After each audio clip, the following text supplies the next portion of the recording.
teach, where you are, what you teach, where you are, what level, what's your sort of your discipline or your content area. And that way, and there are 2 documents to download. It says, please open one Hyperdoc and please open catalog. Those are for you. It'll come up, it will say, make a copy, and it's totally safe. Go ahead, make your own copy from high school Spanish. There's some Spanish resources in the catalog for you, Angela. That's great. I usually put things in for Canadians, but there are a few French resources and a few Spanish resources there that were hard to find, but I'm pleased to say that they're in that catalog. If anybody's having difficulty opening the catalog, please let me know, or opening the Hyperdoc. Professor from Utah State works with teacher ed. This is fabulous. All the teachers. This is something that I wish I had known long before I retired. I would love to have known about HyperDocs, and I didn't have the opportunity to. So don't have the links to the documents. No problem. Let's try it again. All right. And Sue, while you're going ahead and share that document, I just want to jump in. My name is Braden Lewis, and I'm the moderator. I will be monitoring the chat box if anyone has any questions, but also for this session, because it's interactive, you as a participants have the ability to unmute your microphone.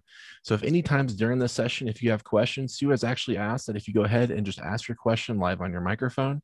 I'll also be monitoring the chat box. If you have a question and can't turn your microphone on, you can put it there and I'll jump in for you on your behalf. This session is being recorded. It's currently going up into the cloud, so just want you to be aware that's happening. And we request that all of the participants' videos be turned off. Otherwise, Sue, I'm going to turn it over to you for the great session.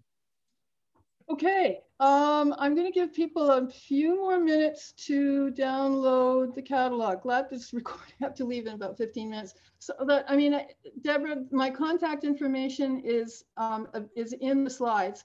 There are a few other links, but they're all linked from the hub document. So if there's anything that you're missing, please feel free to contact me directly at that email address, and I will be more than happy to answer any of your questions. So it looks like we have, let me just see how many people we've got. Okay.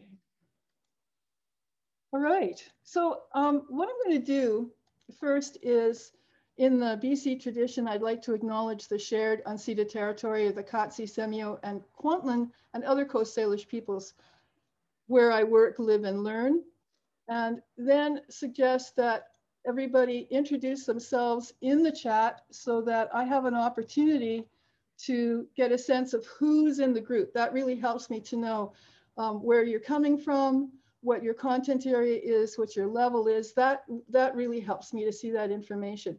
If you don't have the links to the Hub, Hyperdoc, and the catalog, just put a question in and Braden will copy them in for you again. So just to make sure that anybody, because you're going to need those two once we get started. So the first thing you're going to want to do is actually open the Hub. This is the Hub Hyperdoc document, and there are a few more people coming in.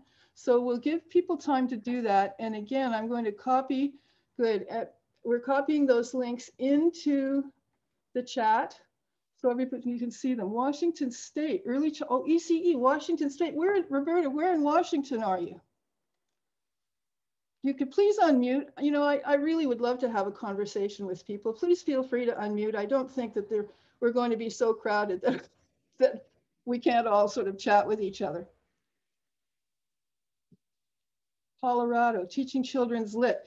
There are some resources in the catalog, and there's a blue section called young learners and adults. And in that section, you'll find some content that's specifically for younger children. If you're looking for examples of how your students might Hyperdoc some of that. Academic Coach Elementary, yep, there's definitely stuff for you. Children's Lit in the fall. I actually took a course in Children's Lit way back, probably before you were thinking of. The links are coming in, good. Heather, Manitoba. I was born in Winnipeg. There you go. What a connection. I'm glad to see another Canadian here. Anybody else looking for resources? Okay, I'm wondering, Braden, if you think we should let people continue to come in, or if we should get moving. Like, let me just sort of explain the first, sort of get you started at the beginning. Matt Higgins, yep, people still coming in. I know it's a 4 minutes after, but I'm inclined to think that we want to take a minute before you get started, so that to give everybody else a chance to get here. Because if the other sessions ran over a bit, it can be a little bit daunting to come in late. And we actually, I think, have plenty of time. Okay, I think I have a good selection of resources for everybody. Just about, if you're new coming in, please put a note in the chat about where you're coming to us from and what your level is.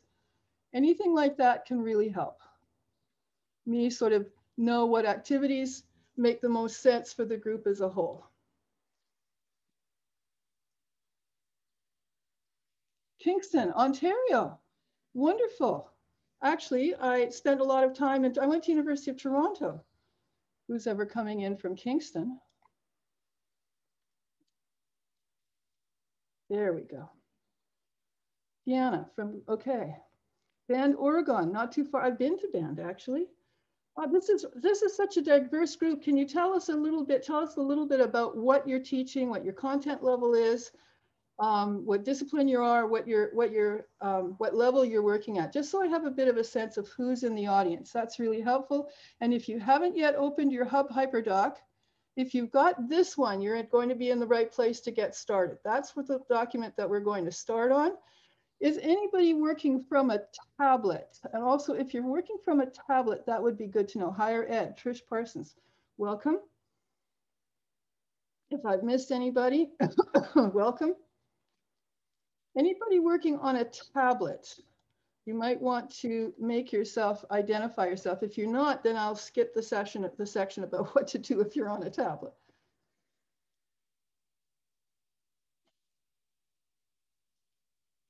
Nobody's there yet? Okay, so let's get started. What I'd like you to do, I'm going to just to give you a sense of what this session is about. This session's about using Hyperdocs as a way to engage students, whether they're online, whether they're at home, whether they're moving back and forth. They can kind of create a sort of a learning, hi Mary, welcome, a learning ecosystem that gives your students some continuity and consistency. So to try to walk my own talk, I decided to give myself a challenge of seeing if I could actually do a workshop following it using a Hyperdoc template. And I actually found that it is possible. And the cool thing for me about using Hyperdocs is that they force me to not jump in right with all the explanation. I'm old school. I retired in 2010.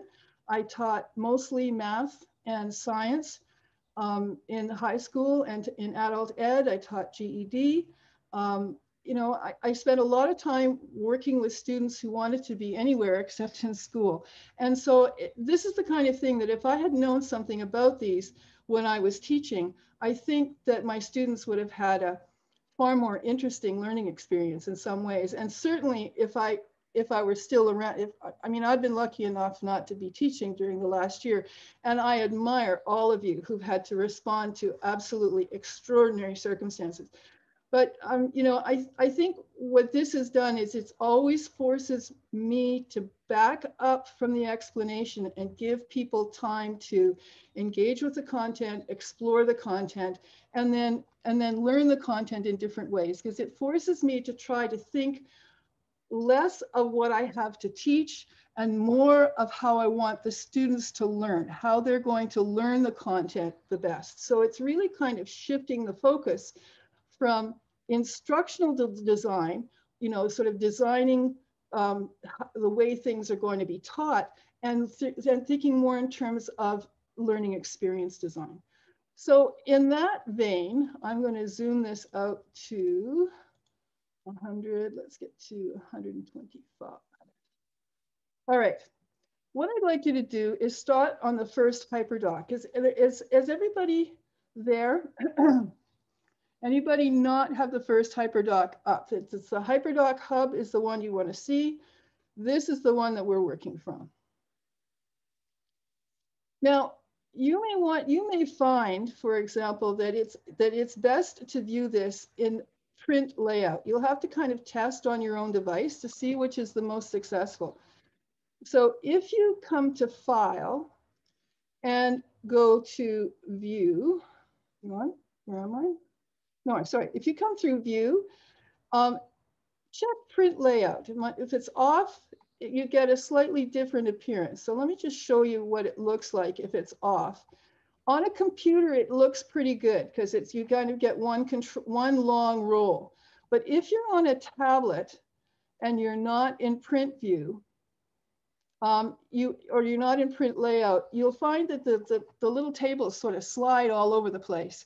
And they're really hard to get hold of. It's also, you don't get as good editing. Some of the editing functions don't work as well unless you're in print layout. So to start with, what I'd like you to do, go back to 125, is I'd like you to take a minute and click on this first article. If you open it, you'll see it's going to take you to an article.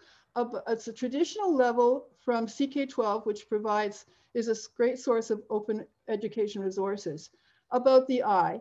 And I'd like you to kind of compare that lesson about the eye with this Hyperdoc. And if you're having a hard time seeing it, you should be able to look at it on your own screen. If you're having a hard time seeing it, open it up. Or if you click on it, you'll get to, it's linked. You'll open the link down below. And if you go to, if you click on that, it will take you to the preview, which you can look at in preview mode. Or you can, if you click this arrow, it will open up the document for you. You're being asked to make a copy. I'll talk to you about that why in a few minutes, but that gives you your own copy of the document, which you can keep or not as you wish. It will deposit into your drive, but it means you'll be able to see it full screen.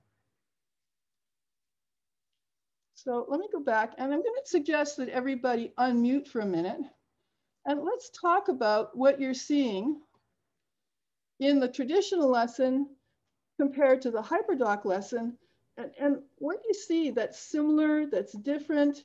If you were a student coming into a class and you were given the first one or given the second one as a way to learn about the eye, which one would be the most interesting to you? Which one do you think would make you want to learn more about the eye? Because that's really what this kind of activity is all about. It's the engage and explore sessions are designed for you to get your students to want to learn more about what's going on. So please unmute your mics and let's talk about it. Braden, if you're still there, you could unmute yours. And if you unmuted everybody, then we can hear what people have to say. Yep, everyone should be able to unmute their microphones. Okay, so if you look, I'm not sure what's happening. I can hear you, Sue. I'm Dina.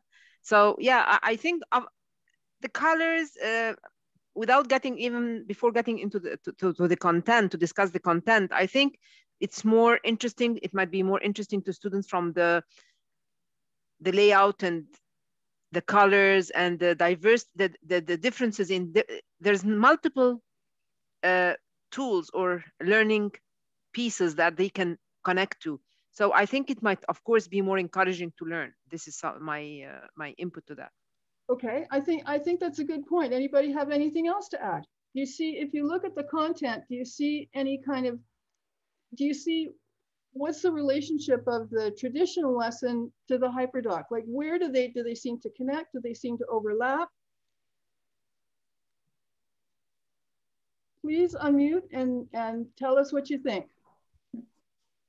I feel like the traditional one is more passive because you're just the reader. And there's a video that you can see. And so some students may really like that, but I think the Hyperdoc, I use Hyperdocs in my class, and I find they're more reflective. They give students a chance to think, to respond. And I actually think you also create in here as well. I just saw something about making a podcast, which I really love, like not just like spitting back. There's no room.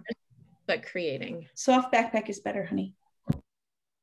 Yeah, and I think you're right. And I think one of the things that I like about HyperDocs too is that at a glance, a student can kind of zoom back and get the big picture of the entire lesson and get a sense. You know, I think sometimes when we do lessons, you know, I'm thinking of myself sitting in a class as a student. When I'm sitting in a class, it's almost like being on a bit of a magical mystery tour. You start at the beginning and you enjoy each part as you go along, or you go through each part as you're going on, depending on the content area. But then, you know, after that, you don't necessarily have a sense of how where you started connects to where you're finishing. And I think that's one thing that HyperDocs offers. Anybody see anything in the individual sections of the HyperDoc that they like? Well, I just wanted to talk about the similarities that you asked about. It looks like some of the graphics are the same. Right. Yeah.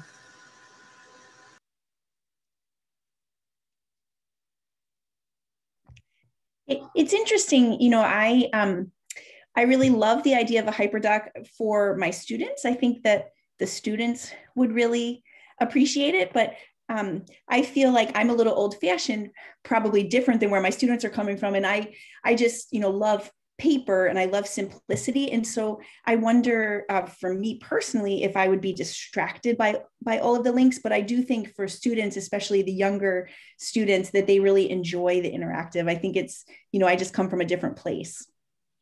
You know, I hear what you're saying. And let me tell you that there's nobody that's older, that's more old school than I am. I mean, I was really very much of an old school math teacher. But I think what this forces me to do is give the students a way into the content. What they do when they're in the explain and apply sections is I think can often still be very traditional. I think there's I think that there is a place for good old-fashioned direct instruction. There's evidence to support its effectiveness, particularly when you're introducing new content or when somebody has been struggling with content for a while.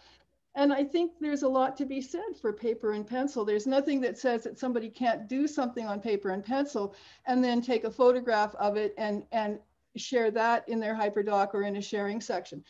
For me, it's more the structure of how students get into the content, how they come to grips with it, and then what they're going to do with it.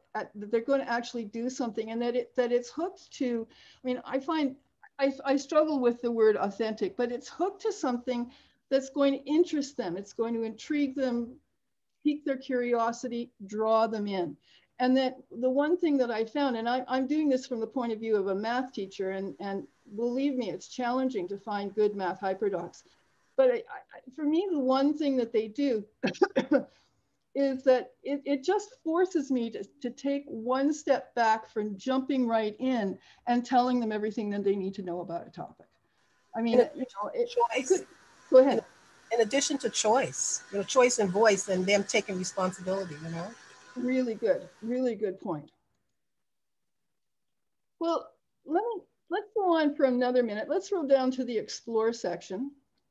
And here are 3 different HyperDocs. I'm going to back off a little bit so that you can see that there are 3 different HyperDocs. Again, each is linked. If you click on it, you can see, and then open the preview. You can see it sort of in larger form. If you want to, you can download it, whichever you wish.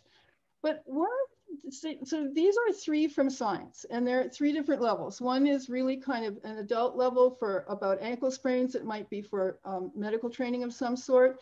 Second one is about sound. It's developed for younger children. And the third one is for honors biology. Do you see any similarities among the HyperDocs? If we're thinking about what makes a HyperDoc, what features do they share that kind of would allow you to put this in a class of things called HyperDocs, what would you be seeing? And again, please unmute. I think it's so much more convenient to unmute than it is to put something in the chat. Any similarities across the documents?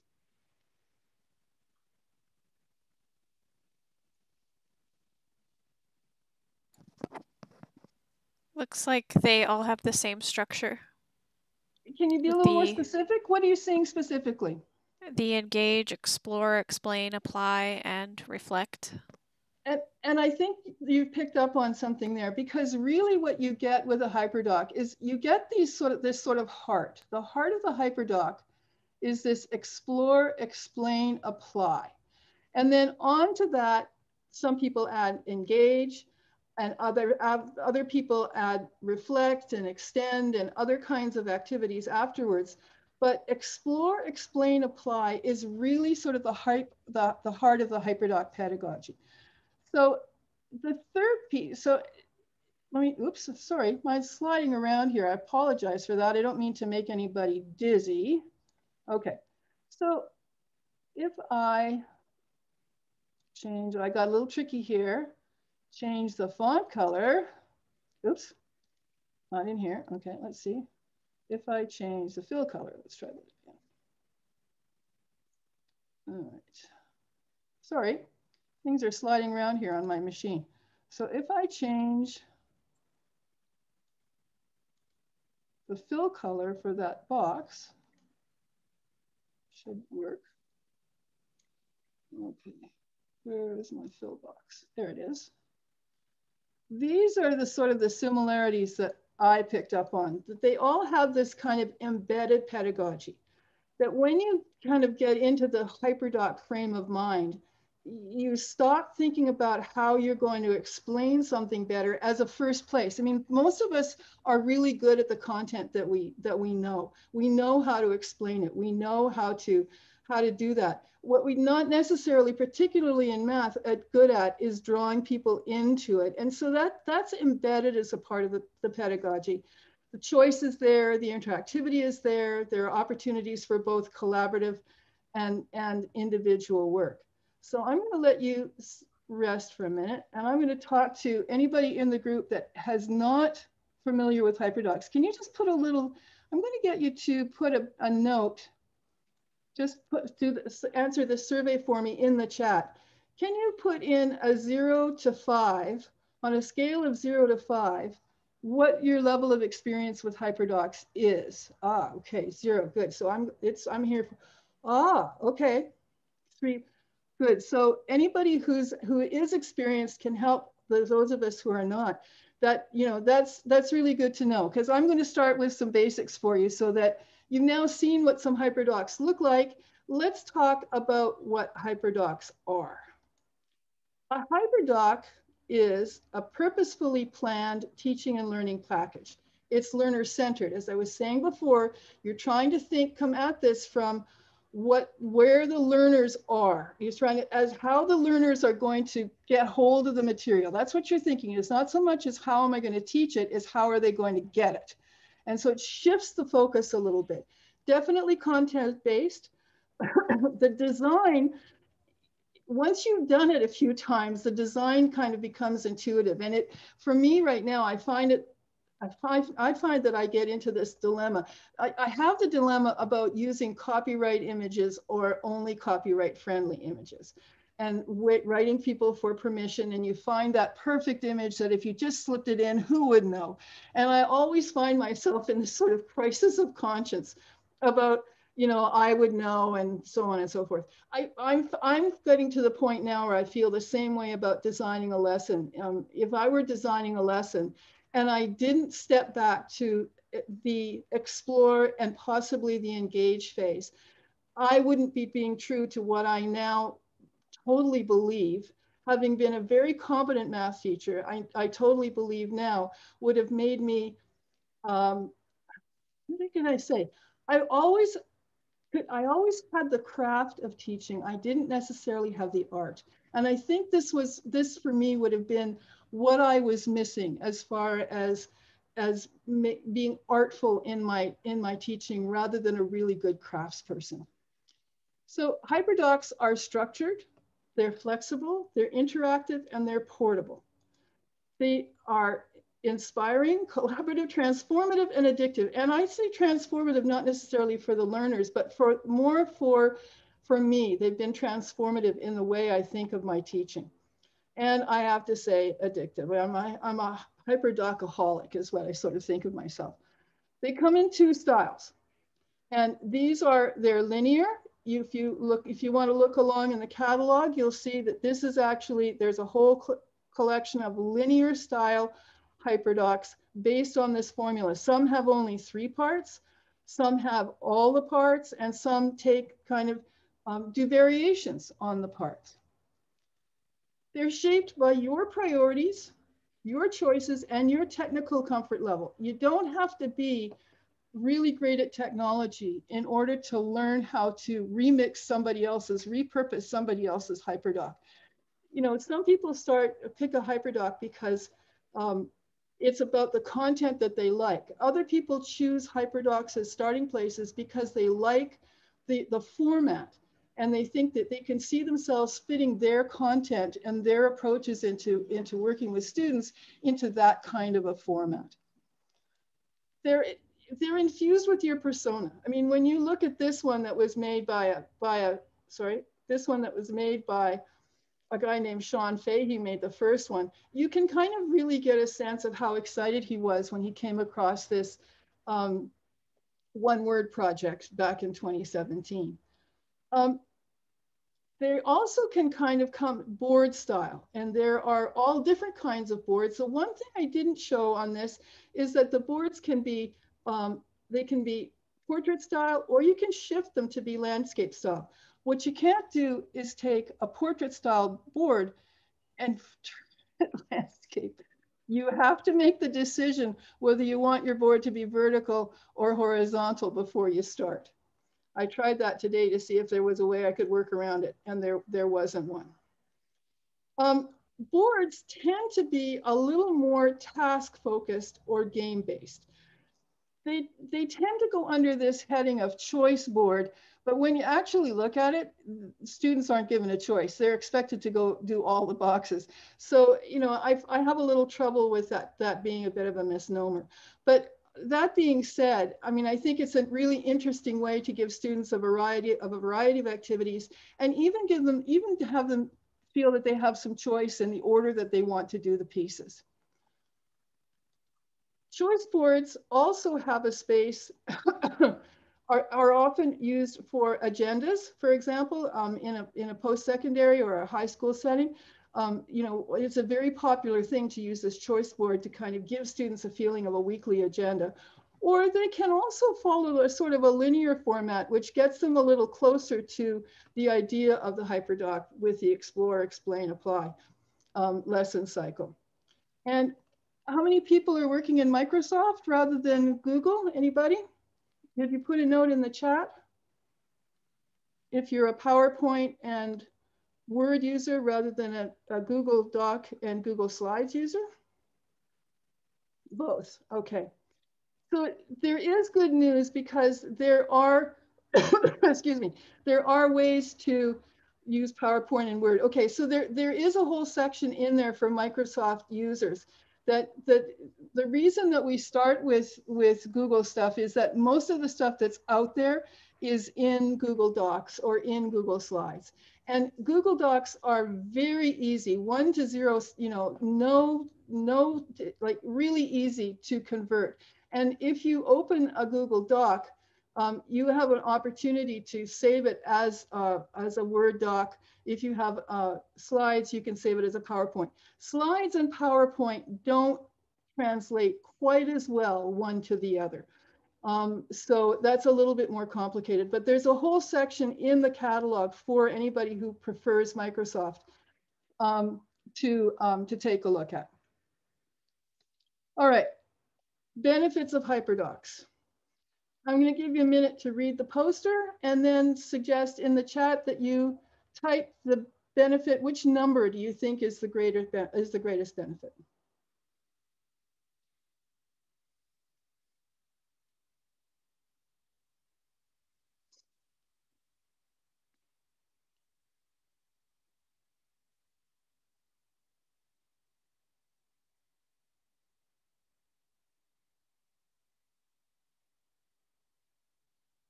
3, okay.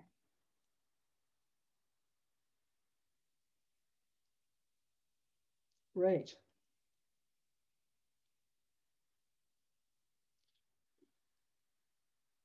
Nine. Okay, yep. Differentiation, really big. You know, what I really like is if you're looking at the chat, the numbers are really pretty scattered. There seems to be a concentration on the idea of differentiation, and I think that's really, and choice.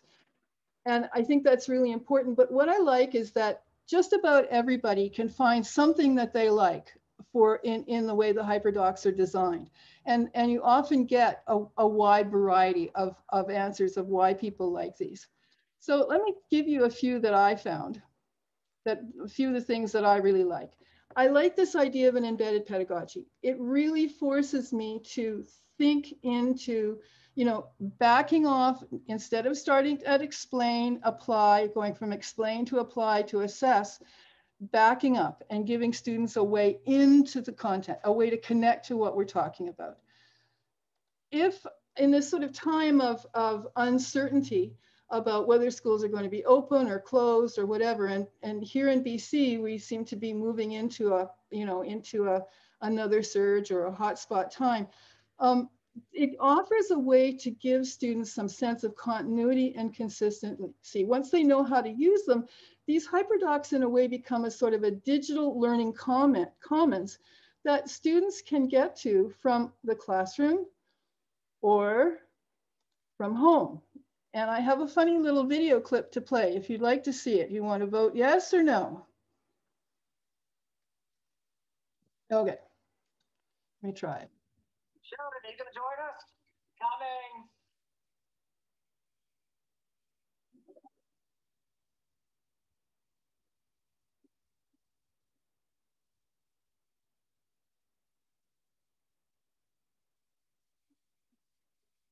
Greetings, friends.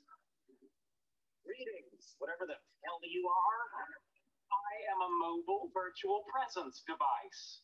Recent events have demonstrated to me that my body is too fragile to endure the vicissitudes of the world. Until such time as I am able to transfer my consciousness, I shall remain in a secure location and interact with the world in this manner. Well, what's your question? When did you put a ramp in?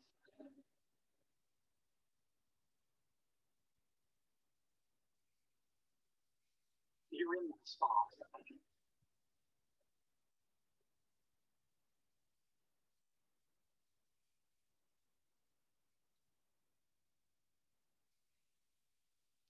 Nothing like a little Sheldon Leonard to make a point. You know, that was made 10 years ago. It's kind of a video before its time. You know, the idea of being there that, you know, whether students, in my opinion, school is going to change, is that we're not going to have students who are ill housed in schools for the time that they're sick. I think the time of people coming to school when they're ill is done. And one of the ways that we're going to need to respond is by allowing some fluidity in terms of being able to stay connected to the flow of the lesson and the flow of the content and so forth, the flow of the learning and the teaching, whether one's working from home or from school. And HyperDocs, I think, provide a way for that to happen. Something that that Jackie Thomas brought up in a webinar that she did recently about HyperDocs for some staff at University of Minnesota is that these give students a way to retain access to their own work. And I have to say, I mean, I was the first online grad student, or one of the first. I was the first online grad assistant, and I did my master's that way through Wilkes University. And one of the things I found frustrating about working through an LMS all the time was that unless I made a specific effort to copy things into separate places, a lot of the stuff that I did for courses there, particularly longer discussions and that kind of thing, was gone. And that this gives students an ability to kind of keep hold of their work. And finally, HyperDocs are really adaptable. We often look at, you know, the sort of the learning benefits, but they work for all learning contexts. And really, when you look at them, they're available at all different levels in all content areas. they work on all devices, a little less on a phone if you're going to be making one, but they're still accessible by a phone. And if you had students who are working on a phone, you would give them ways to respond that were not necessarily within the document itself. They can be used online or off, because you can actually set Google Docs and Google Slides to be able to use offline. So where in places where accessibility is an issue, or it's expensive, students actually can work offline and then sync up when they go back online.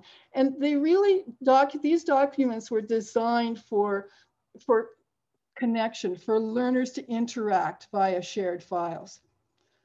The final thing is that they're generously shared. Really, if you do a search online for Hyperdocs in any content area, you're going to find templates, you're going to find lots of stuff.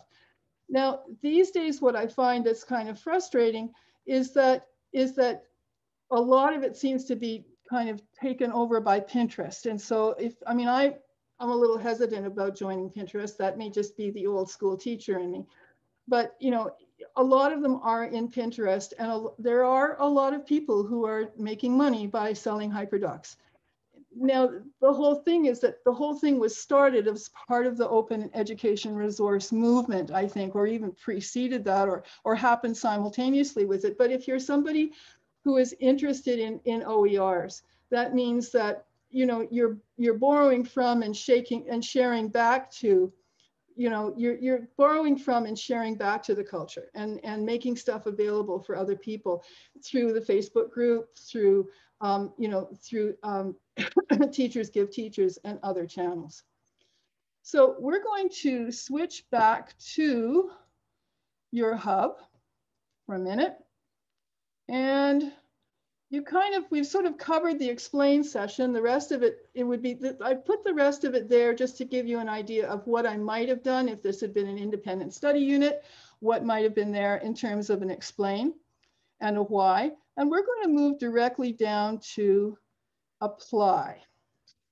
All right, because we're getting close to the hands-on portion of the session, which isn't too bad, because we're just a little, we still have 45 minutes left. So the first thing that you want to deal with when you're working with a Hyperdoc is to decide whether you want to work in a classic linear Hyperdoc or whether you want to go board style. And if you're going to pick a classic, what kind of template do you want? What kind of sections do you want? If you're going board style, do you want it vertical or do you want it horizontal? And there are lots of templates for those. The other thing that you need to think of is, where do you want the learners to respond? Do you want them to, are you going to give them space in the body of the document? And I have one over here. Okay, oops. I have one over here to show you. Let me just zoom it back. There you go, okay.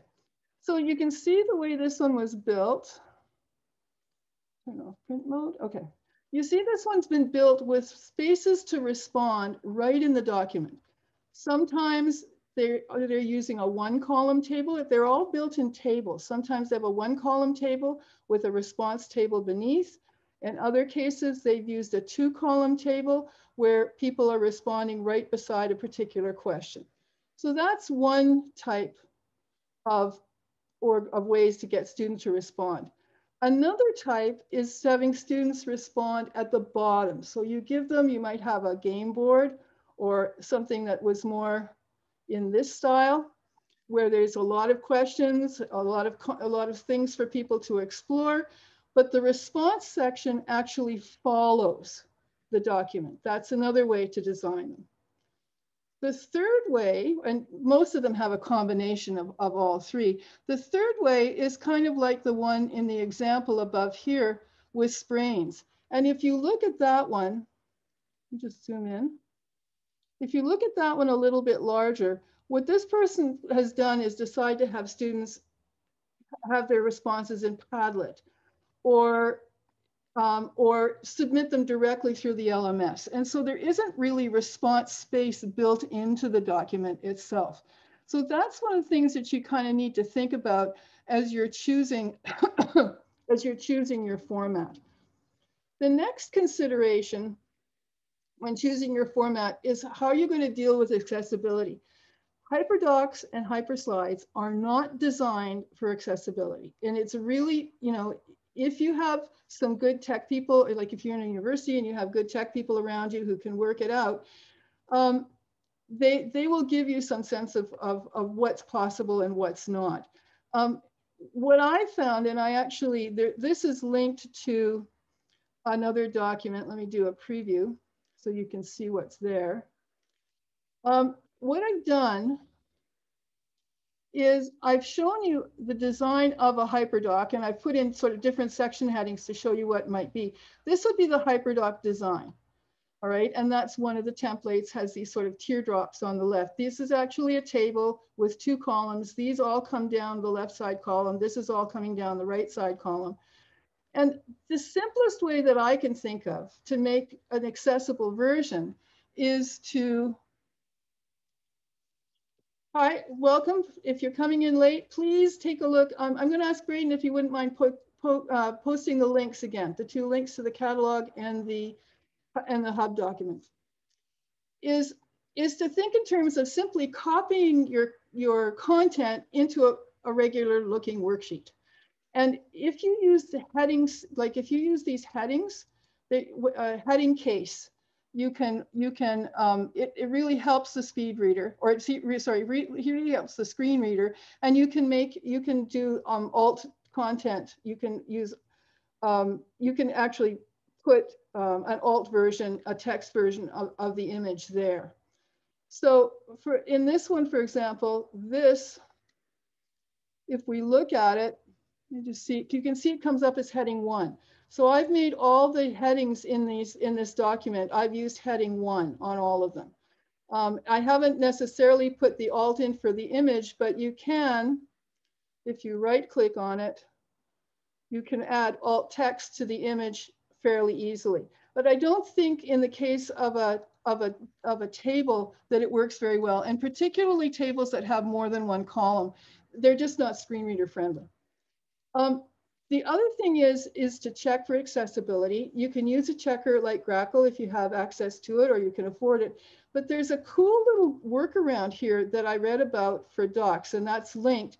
And it says that if you save your document into a Word doc form and then use your Microsoft tools to do a check of accessibility, then when you, and you can make adjustments to it and so forth in Word, and then you can save it back into Google Doc, and it'll take all those changes with them. It's kind of quite well explained.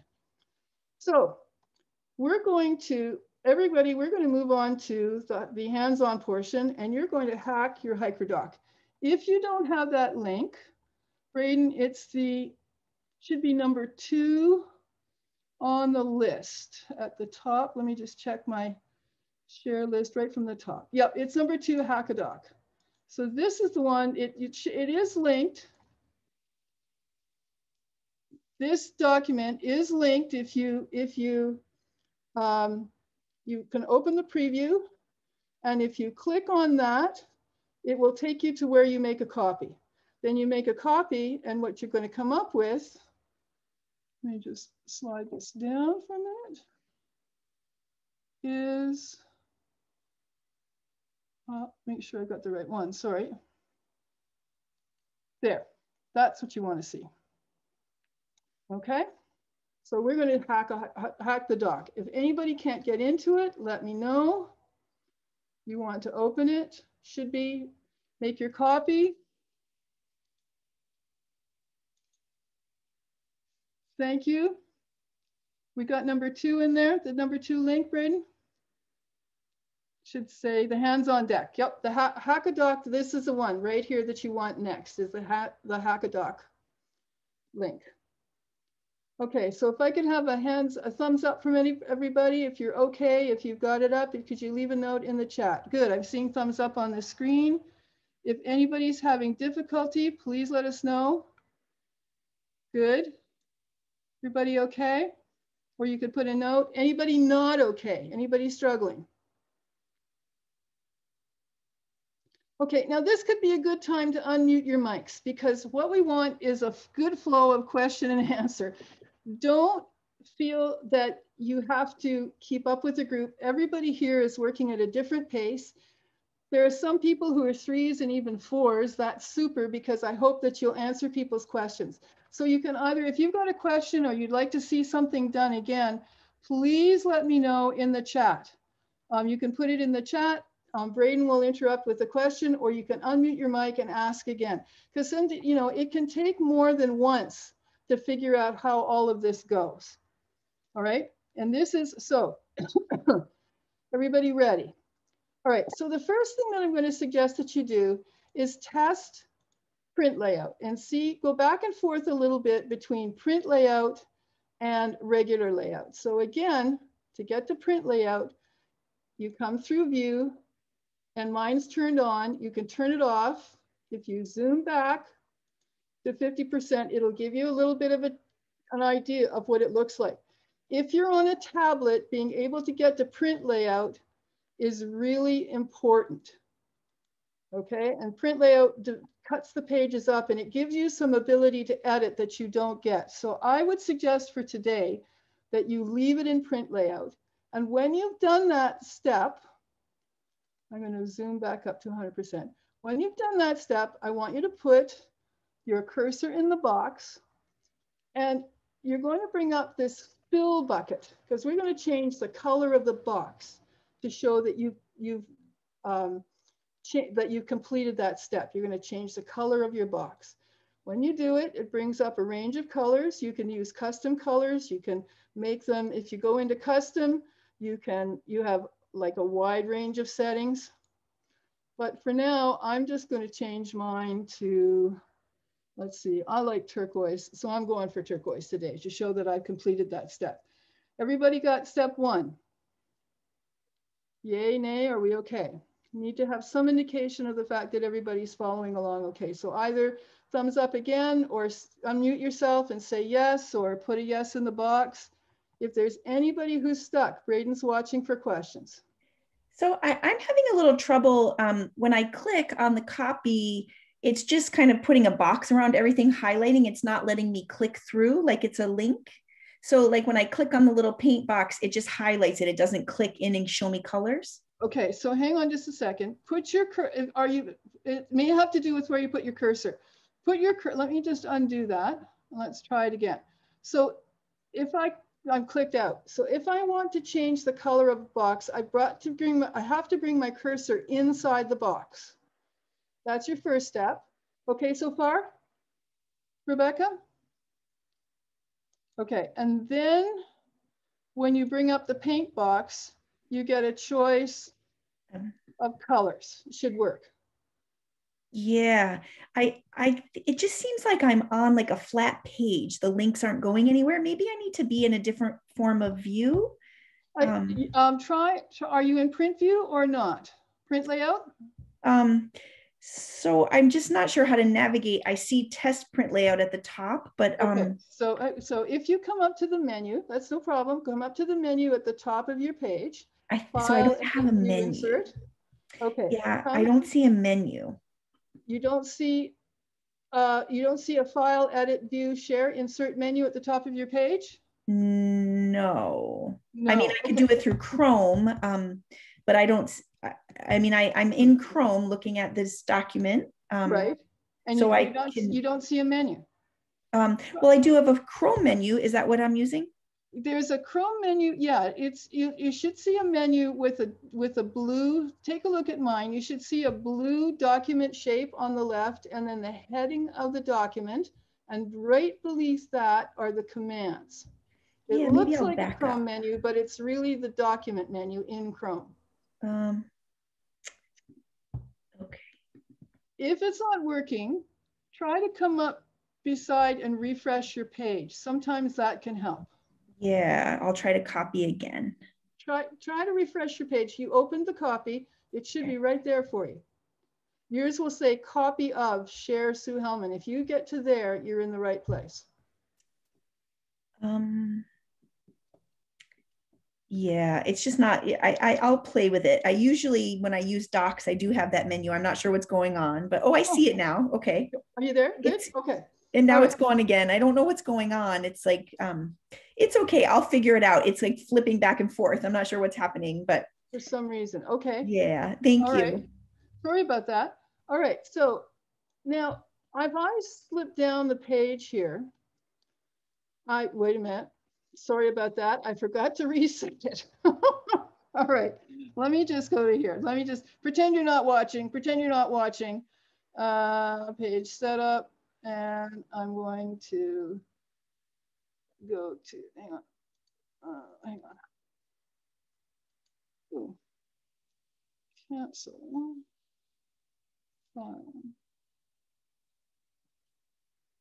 Sorry, I forgot to reset it. All right. All right. File. Page setup. There we go. All right. Now, there we go.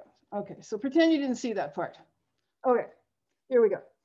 So number 2 has to do with the fact that there are a variety of ways there are a variety of page lengths and page widths that you can use. And if you have the wrong one, if you're in regular view, not in print layout, it'll look continuous. But in print layout, you kind of get a break in the table. And I don't like that break in the table. So what I'm going to do is I'm going to come down to page setup. And I'm going to change from letter to legal. That's where it was before. Okay, and you can even play with the margins as well. You can customize your margins. And if you're working, if you want to make a game board that's horizontal rather than vertical, this is where you would do that. And click OK. And when you come down, you'll see that the tables now actually fit the page.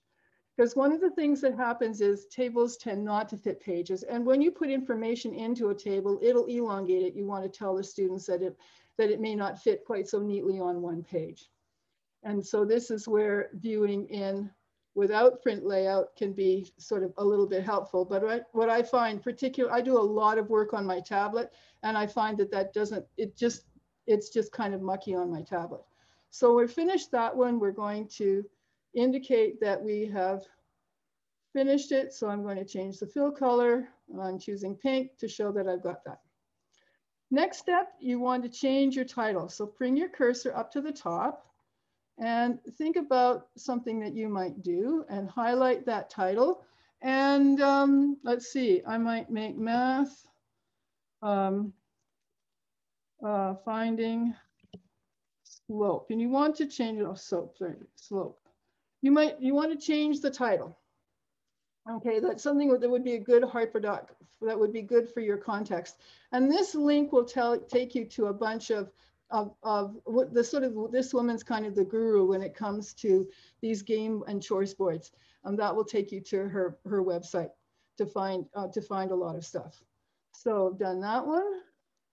I'm going to change the color.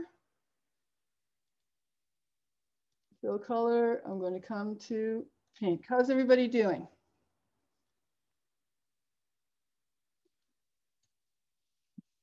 This is, beginner 101. If you're looking for something a little more challenging, you can scroll down the deck and find some other kinds of activities that you might want to try.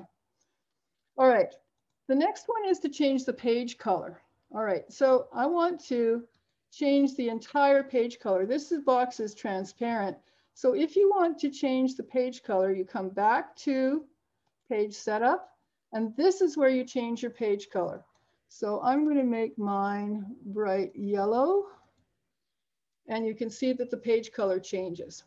Anybody need to see that again, or are we doing okay? How's everyone doing? Rebecca, did you have any luck? Is it working? Yes, it's working now. Thank you. Okay, good. All right. So then the next thing is I got a little carried away with all the fonts. Right, and knowing how to pick fonts is sort of a good thing, and where they are, or to choose one you like better. And you don't have to do it one box at a time. So if I want to just change the fonts in this box, what I would do is highlight the text first, But if I want to change and make the font standard across all the boxes, if I click and drag, that brings all those boxes in the table into play. And this, because there isn't one specific font chosen, this is where you're going to find them. If I go here, highlight that, it'll tell you that that's impact. If I come here and highlight that, it'll tell you that it's rock salt. But when I come across this way, and I want to change them all to a better font, there's nothing in there because they're all different fonts and it doesn't know which one to focus on. You click that little down arrow, it will give you a whole list of fonts.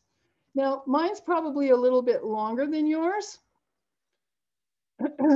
but you can try different ones. So if you wanted to try Arial Black, that's what it would look like. And you can always undo it if you don't like it. So if you don't have, if in the list there aren't fonts that you like, if you click on more fonts at the top, it brings up this menu. And this is the list of all the fonts that are in your list. And if there are ones that you don't use, you can just, let's see, I don't use Alonica much, so, and I never use Avro Fat Face. So let me click that one off. That means that's off my list. But say I want something else on the list, and these are kind of nice because they actually, the typeface looks like the font. And so say I want something, there are some that have the letter A, as, which is good for elementary school. So you might want to look for something like that. If you want something that's more boldface, you can choose. Let's try Libre Baskerville. If I want, say if I want that one, so I click there. Well, I actually have that one already, so hang on. Let's see, lobster, well, that looks sort of fun. Okay, as soon as I click it, if it turns blue, it means it's going to be in my list. So if I come way down to the L's, they are, lobster should be, yeah, lobster's now on my list. So all you have to do is click on it, it turns blue, it shows up in your list. So what you want to do is change your fonts to a different one or the same one. And if they're too big, like when you're finished, like what we did before, let's see if I can pick one here. Let me pick Allegra. I want something that's all capitals. If it's not the right size, then here is where the font size is. But again, I have all different font sizes, so it's not picking up on one or the other. If you want to make your font size standard, if you click on that empty box, try 18, oh, it's way too big. So you can either come down with the down arrows until you get the right size, or you can actually try something like pick a number and see what happens. And you can work back and forth. Or you actually too, is that you can, sometimes you can type in a number. So hang on. If the number, that size that you want is not in your list, you can type the number into the box and it'll give it to you in that size. Still too big for this box. Let's try, bring it back to me. Okay, so if you've done all of that, then you can click off your box. So again, I'm going to make it pink to show it was done. And I made that one pink to show it was done. Okay. Now, HyperDocs often contain links. HyperDocs that you pick up from other people often contain links to external websites or other people's forms or slides. And sometimes the teacher doesn't think to disable them and leaves them in there. Now, if they're not disabled and they're in there, it's kind of cool for you because you get a chance to see what that other teacher did. But you can't give it to your students with other classes links in it because the stuff that they do will be directed to that other teacher or will be added to that other class's link, whether it's a Padlet or whatever it happens to be. So let's just test it. If you open up this Padlet for a minute, you'll get a sense of what I meant. This is actually a Padlet that was used to collect students' responses from, let me move this over. Students' responses for this particular assignment, all right? And you don't want your students doing that. So the first thing that you want to do is once you've taken a look at what that other teacher was looking for is remove the link. Okay, so we want to click on that, hang on, and remove, you want to undo all those links so you don't run that risk. It's particularly if it's a Google Doc, like if Google has this kind of strange window where things are shared, right? So like if I made you, the reason that I had you make your own copies of these documents is so that you couldn't by mistake end up editing my copy, because these documents kind of sit in a cloud space. And if it's under my name, it's a cloud space that's connected to my Google Drive. But if you write on it, you change the document that's in my drive. So I force you to make a copy, and that reassigns the document and the ownership of the document specifically to you. It erases any evidence of me from the document details. Like if I look in the details, hang on, this is where to find the details here. Where are the details? Yep, the other person wants in. Hi, and Braden, could you post those links again for people with, I guess anybody who's coming in late needs all four, if you wouldn't mind. File. Version history, nope. Document details, okay. If I'm looking at mine and I click on document details, it says that I'm the owner. That means if I showed you, if you did this on, if I gave you the right to work on my document, it would show me as the owner and I would give you editing privileges on my document. And that's one of the ways that you give students collaborative privileges all in one document. So for example, if I could have with our hub, I could have posed that original question. So let me go back to the hub for a moment. I could have, with this original question, for example, I could have followed this up with a table. And if I had created it, given everybody editing privileges to my document, you could have all answered, put your answers in the table, and we would have seen all your answers and all of you working collaboratively on answering what, and all your answers would have shown up in the table. I could have watched you working. You could have seen each other working all at the same time. But that's not always what we want people to be able to do. So we force them to make a copy. All right, so next thing is these lovely little icons.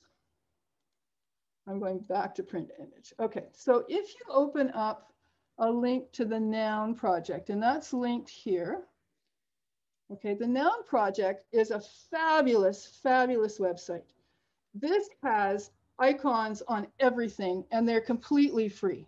The only thing, even if you join, it's a one-year subscription is between $20 and $30.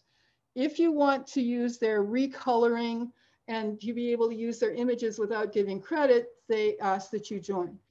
If you simply want to be able to use the black and whites, they ask that you make a notation of whose icon it really was. So going back to the document, right, we're right here.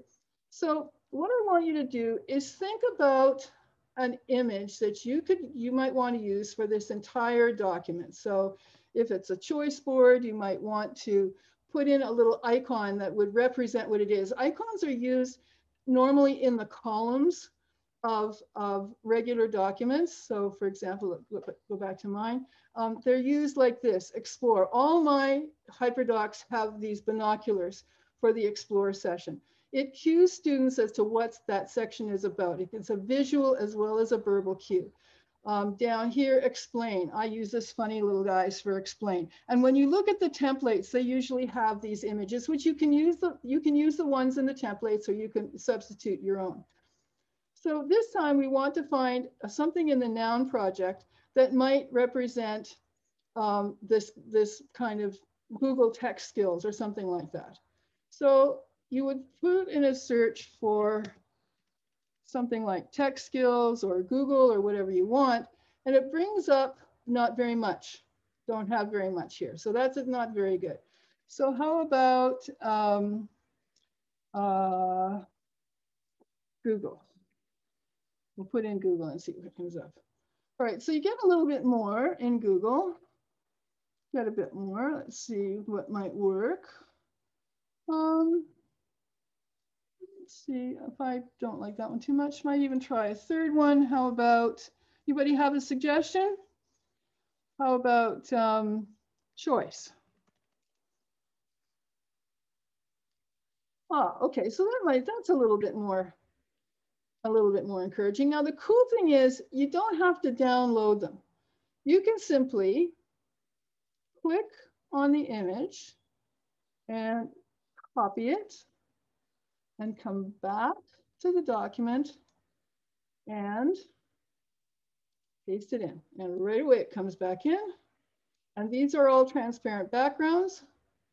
And you can resize it the way that you want it to be resized, whatever it is that you like. Now, the one thing that it asks you to do if you're not a paying customer is to get the name of the person and give them the credit. So this is Alice Design. And I'm going to put the credits in the footer, okay? So I'm going to come here. I'm going to put icon credit from the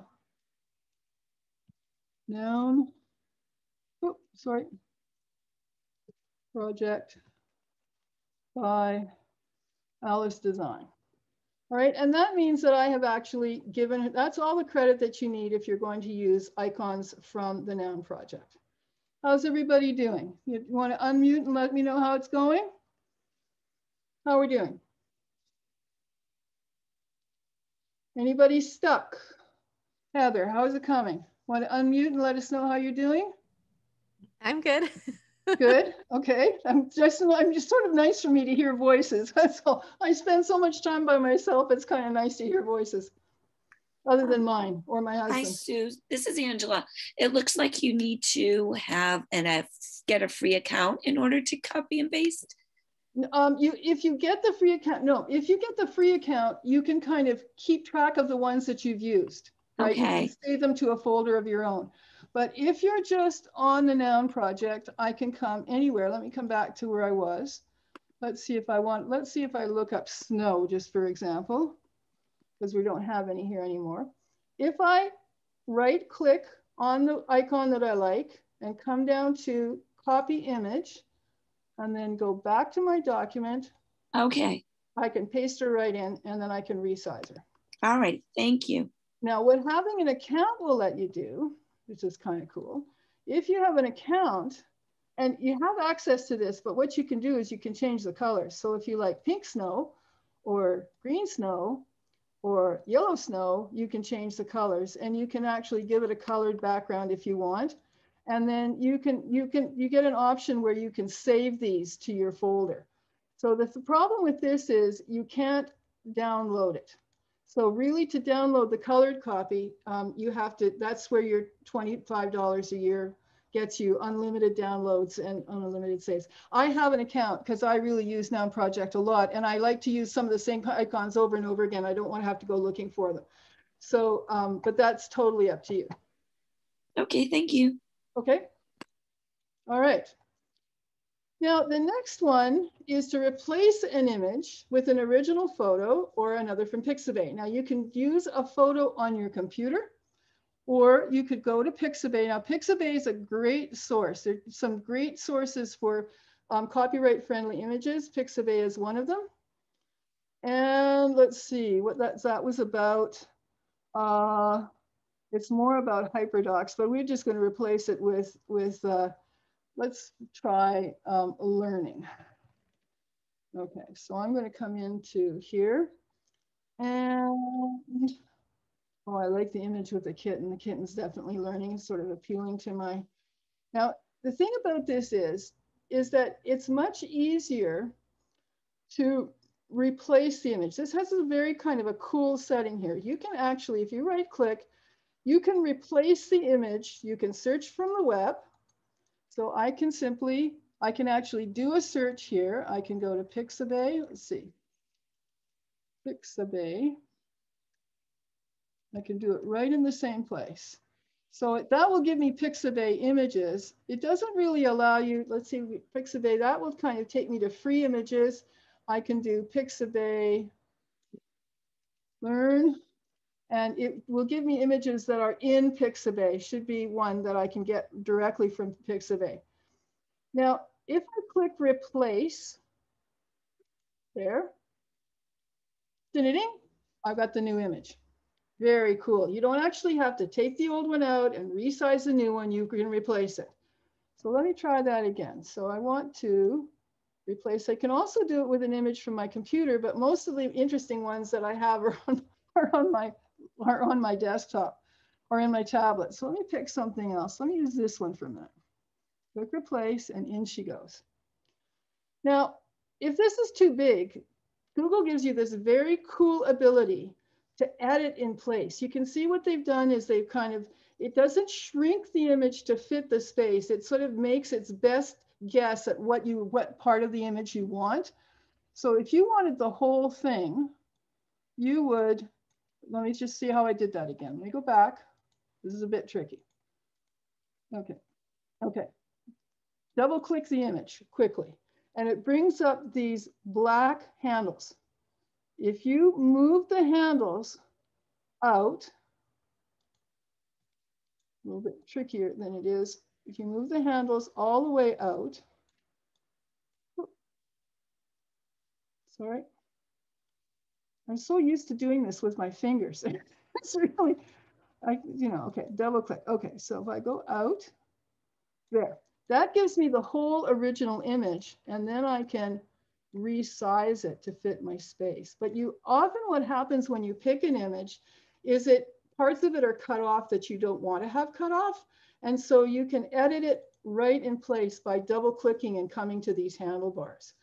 And then it wanted me to cite my source, which I didn't keep up. I should have done that at the beginning. But again, you would find out who the author, who the writer was, or who the artist was, and just put a note down in your header or your footer. All right, how's everybody doing? You want to try that a couple of times, or are you okay? We're getting on for 3:10, so we're coming up close to the end of this. Is just about halfway of where I thought we would be, but that's okay. All right, keep going. Yes, no? Everybody okay? Yeah, I've got one thumbs up. Angela, I'm going to assume you can speak for the whole group. Thank you, Elaine. Heather, wonderful. Thank you for anyone who's giving me the thumbs up. I appreciate it. All right. Now, to make a link from an image in a table, sorry, I've got this slidey thing going on. Let's try going to here. To link from an image in a table, it has to be set at inline. Now, let me just show you what I mean by that. All right, I'm going to click on this. And if I look at the image, it won't let me insert a link. Can you see that if I try to insert a link, it's grayed out? It's not going to let me do it. And that's the reason for that is that it's not set at inline. Okay, let me just see what we do. Image options. All image options, text wrap. Okay. Text wrapping has to be set at inline in order for you to link from an image. If you don't have that, it won't do it. So if I go back to set it to inline, then the problem is it doesn't position it properly and you have to play with tables. This is one of the reasons a lot of people use slides instead of documents, because they run into some problems like that. So this one I wrapped specifically because I wanted to have it, I wanted it in that space. This one is inline. So I can insert a link. So if I wanted to make a link to that cat image for some strange reason, Command C, I could actually insert the link. Now you see, it's not grayed out anymore. I can insert it and apply it. Now I like to signal to participants that that is a linked image. So I would put a blue border on it to show everybody that that image had been linked. Okay, now I'm going a little faster because I'm aware of the passage of time. We're at 3:13. We've got 2 steps left to do. How's everybody doing? Okay, thanks, Matt. All right. So now These last tips are really, really critical. When you're using your HyperDocs with the students, you have to change the share settings on your document. You have to enable link sharing. You have to change the permission level. And I also suggest that you make it available offline so that they don't have to use the internet to get there. So share settings. Can you see this is normally, it's restricted. So normally it will come up like this. That's a sort of the default position that only people with the link can do that. I don't want to do that. I want to be able to give everybody the ability at least to see it. So here you change it to anyone with the link, and then you can choose view. Comments are great. If you want to do peer review right on the document, you can have give students the ability to make comments to each other right on the documents. That's very cool. If you open up to editor status, that's where you, unless you specifically want everybody collaborating on one document, that's the only reason that you want to give everybody editor status. So I'm going to choose viewer. Click done. Okay. So I've enabled link sharing. I've changed the permission level. I want to make it available offline. And I can't remember how to do that. Oh yeah, there we are. Under file, make available offline, and that does it. That means that students can get there. They can work on it on their copy offline whenever they want to. All right. And here's the final step. This is the tricky part. That just means that when students click on your document, they can see it, but they wouldn't be able to do anything to it. To do that, they have to make a copy. And so what I do always, and in almost all of the documents in the catalog, you'll get that make a copy image to start with. So the first thing you want to do is to figure out how to force your recipients to make a copy. You have to mentally change the last part of the URL. Everybody see their URL. I want you to click and drag and copy Command C, Control C, or you can use copy on your menu. Click and copy that URL and paste it. I can paste this. If you're trouble with paste, you're going to use Command V, Command Control V, or I can use paste and paste that link into that little box. Okay, when you're there, you need to give me the thumbs up so I know you're okay. Because this part's really tricky, but it's really important to preserve your work. This is called to save and protect your own work. Anybody in trouble? If you're in trouble, unmute and say so, please. Okay, I'm seeing hands up. Okay, now it's not protected yet. It doesn't matter what this says. There's the final slash. It doesn't matter how much you've got after that final slash. You want to back up your cursor. Sorry. Got to put the cursor in the right place. Thank goodness for undo buttons. All right. You want to back your cursor up to that final slash and type in C-O-P-Y, copy.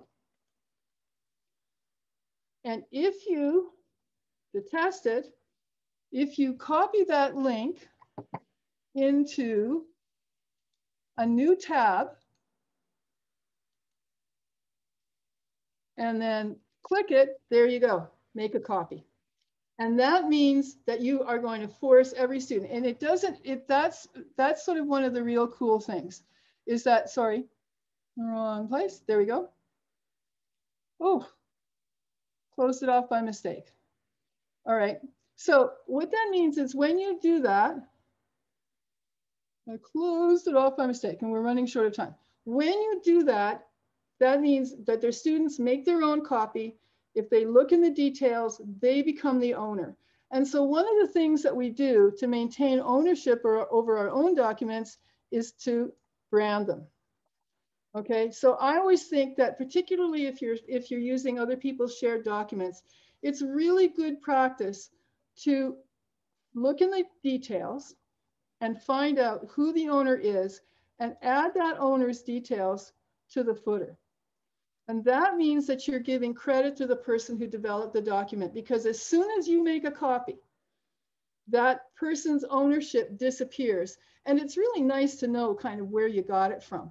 And so the other thing is that if you're going to make one based on that, you can say adapted by Sheila Smith, my best friend, from the original by Sue Hellman. So another way that you can, so that you can do that is that you can kind of, you can put add your name to the chain and show that you copied it but still say where it came from.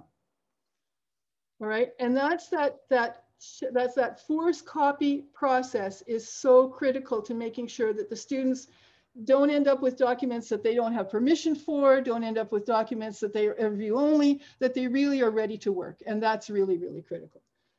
So I'm going to pop back. We're about halfway through what I had to show you. I had a whole bunch of other stuff on slides, which I guess is going to have to be the content for a different day. And the badge claim. There is a badge claim form. I apologize. It's the one piece of the day that I didn't have ready for everybody because I ended up in hospital. So if you give me 24 hours, the badge claim form will be accessible to you. It's from this link. Okay, if you click there, you come to a form right now that's empty. All right, it's not complete. Oh, actually, no, this one is. Okay, so you're ready to go. So all I have, give me 24 hours and I'll make sure that I put the right badge in. This one was done for a different workshop. So the badge is not the badge that I had intended for you guys. So that's pretty much it for, for what we can accomplish in a day. I think one of the things that I love about HyperDocs is that you just get this evolution of ideas and creativity. That, the document the HackaDoc that I developed for you came from this one. And somebody will take mine and turn it into something else. And it's kind of like, you sort of get this evolution of educational ideas that I think is profound by simply passing the document from one person to the next. And I just think it's absolutely wonderful. So I thank you all for participating. Once again, if you want to get hold of me, it's suehellman.edu@gmail.com. Please feel free to email me. I will promise to have the form up so that you can claim your badges within 24 hours. And if it's not there or something's wrong with one of the documents in the catalog or anything like that, please let me know. If you're interested in a follow-up workshop, please let me know. You're talking to an old teacher with nobody around who wants to learn what I have to teach them anymore. It's kind of, it's like you got a teacher with no audience, and life feels a little strange sometimes. So I'm more than happy to find, if you want resources on a particular topic, please send them as well. But that's it. We're a little bit over for time. Questions? Anybody have questions? Please unmute if there's anything I can answer or show you. I was told by the crew that, given our position in the day, that we have extra time. Oh, you're more than welcome. I hope it was useful. And even if you're kind of ahead on how to do things, it can be a good sample workshop for you to show kids how to do stuff with so that they know, because kids love to change box colors and fonts and sizes and all sorts of stuff. Oh, you're more than welcome. Please, it's been a real pleasure. And thank you all for coming. I'm sure you gave up. I'm sure there were far more exciting things than HyperDocs, but packaging really does make a difference, and I'm just really convinced that packaging makes a big difference. Any further questions? Mary, hi, welcome. I see you there, coming from a great distance. We still have a few people in the room. Anybody else have questions? Anything that you'd like me to show you how to do? We've got a few minutes. I don't think they're going to close the room on us. You're welcome to unmute your mic if you have a question. I see Heather and Elaine are still here, and Braden. Braden, how do you think we did? I think you did great. It was very informative. I loved it. Good. I mean, it's actually cool what you can, there's so many Google style of workshops. And what they do is they spend an hour and they race through all the things that you can do. and then they expect you to go forth and do wonderful stuff. You know, I'm really trying to walk my own talk as far as pedagogy is concerned and teach and embed the learning of the skills in an authentic context. I hate that word authentic because I don't think anything is inauthentic when it comes to learning. But really, I think that as you know, the best lessons come when you're learning how to do something in the inside a context, and that's what HyperDocs are all about. Oh, I totally understand. You can do so much with Google, so it was really good to show the use case. I'm gonna go ahead and stop recording right now.